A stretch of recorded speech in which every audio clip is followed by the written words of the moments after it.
اور جبکہ یہ بات ریسرچ بتا چکی ہوئی ہے کہ سگارز بھی اتنے ہی ہارمفل ہیں جتنی سگریٹس ہیں. تو سگار انڈسٹری یہ چاہتی ہے کہ جن لوگوں کو انہوں نے فنڈ کیا ہے, جب کوئی ایسا لا آئے جس میں سگارز کو اور سگریٹس کو بنڈل اپ کیا جائے اور ایک ہی طریقے سے ٹریٹ کیا جائے, تو پھر سیاستدان اس بات کے خلاف ووٹ ڈالیں کہ جی سگارز اور سگریٹس ایک ہی چیز ہیں. آرٹیکل میں فائنینشیل انڈسٹری کا بھی حوالہ دیا گیا ہے اور یہ بتایا گیا ہے کہ 2020 میں سیکیورٹیز اور انویسٹمنٹ فرمز نے $104 ملین کی خرچہ کیا ہے لابینگ کے اوپر.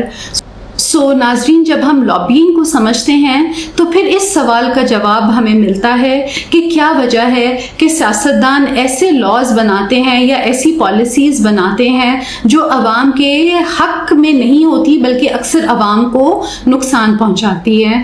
تو جب ہمیں لابینگ سمجھ آتی ہے کہ در حقیقت ہمارے سیاستدانوں نے اور ہمارے حکومتی امپلائیز نے ڈونیشنز لی ہوئی ہوتی ہیں, فنڈز لیے ہوئے ہوتے ہیں, پھر ظاہر سی بات ہے ان ڈونیشنز اور ان فنڈنگ کے عوض ان کو کچھ نہ کچھ دینا پڑتا ہے, اور اس لیے وہ ان کمپنیز کو, ان آرگنائزیشنز کو فیور کرتے ہیں اور اس میں اکثر نقصان عوام کا ہی ہوتا ہے.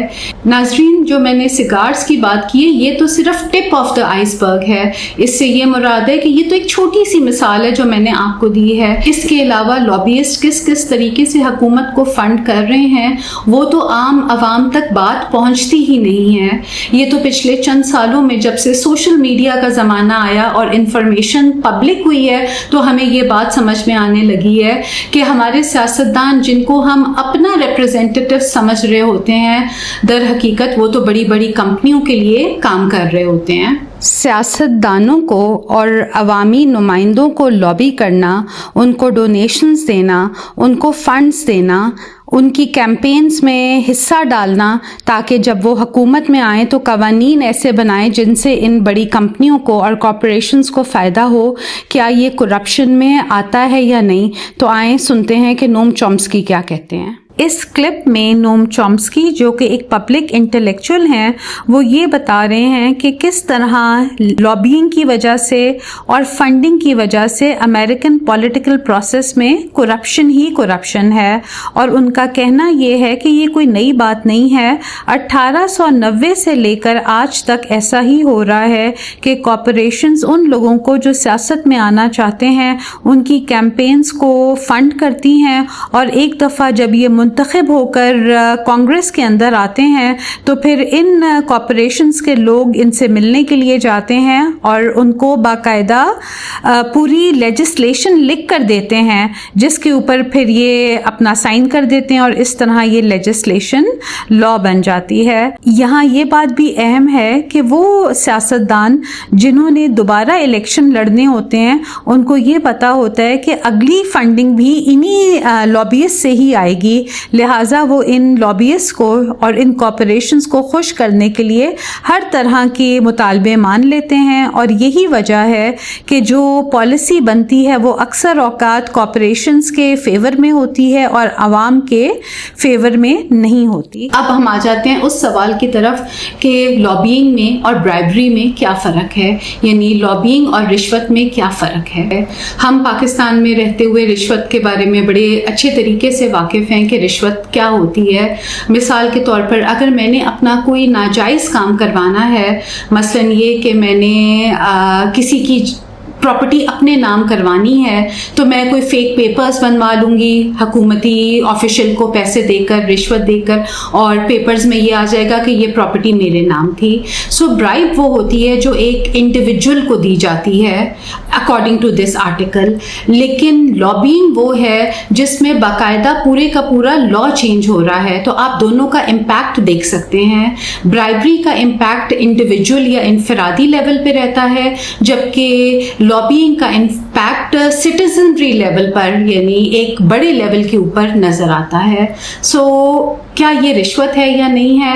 امریکہ کے اندر انہوں نے لابینگ کو لیگل قرار دیا ہوا ہے, مگر آپ خود سوچ لیں کہ جب لاز ایسے بننے لگیں جو عوام کے لیے تکلیف کا باعث ہوں, جو عوام کی بھلائی کے بجائے عوام کا نقصان پروموٹ کریں, تو کیا ہم اس کو رشوت نہیں کہیں گے؟ جسٹ بیکاز یہ لیگل ہے اور امریکہ کے اندر لیگل ہے اور اس کے لیے انہوں نے ورڈ لابینگ رکھ لیا ہے، تو کیا آپ کو اور مجھے مان لینا چاہیے کہ لابینگ اور چیز ہے اور یہ ٹھیک ہے اور برائبری غلط ہے؟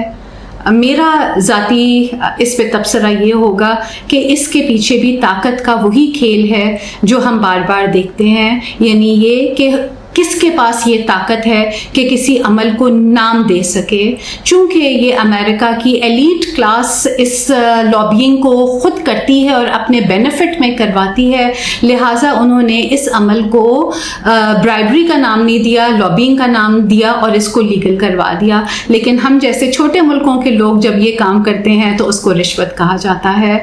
آپ لوگوں نے وہ بات سنی ہوئی ہوگی کہ تمہارا کتا ٹامی اور میرا کتا کتا، یعنی یہ کہ جس کے پاس طاقت ہے اس نے اپنے کتے کا نام ٹامی رکھ لیا اور جس کے پاس طاقت نہیں ہے اس کا کتا کتا ہی رہ جاتا ہے. ساڈا کتا ٹامی، ساڈا کتا کتا، ساڈا کتا ٹامی، ساڈا کتا کتا. تو یہ جو لابینگ کی اور برائبری کی فائن لائن ہے، مجھے نہیں لگتا کہ اس میں کوئی فرق ہے. یہ برائبری ہی ہے، مگر ظاہر ہے چونکہ اس کو اشرافیہ اور طاقتور لوگ استعمال کر رہے ہیں تو وہ یہ اس کو لابنگ کے نام سے جانتے ہیں اور انہوں نے اس کو لیگل بھی ڈکلیئر کر دیا ہوا ہے. اور ہم جیسے چھوٹے سے لوگ جب کوئی کام کرتے ہیں تو اس کو رشوت کہا جاتا ہے اور پھر ہمیں اس کی سزا بھی ملتی ہے. ناظرین، یہ تھا آج کا ویلاگ. اگر آپ کو پسند آیا ہو تو اس کو لائک، شیئر اور سبسکرائب کریں، اور جہاں بھی رہیں اپنا بھی خیال رکھیں اور دوسروں کا بھی خیال رکھیں.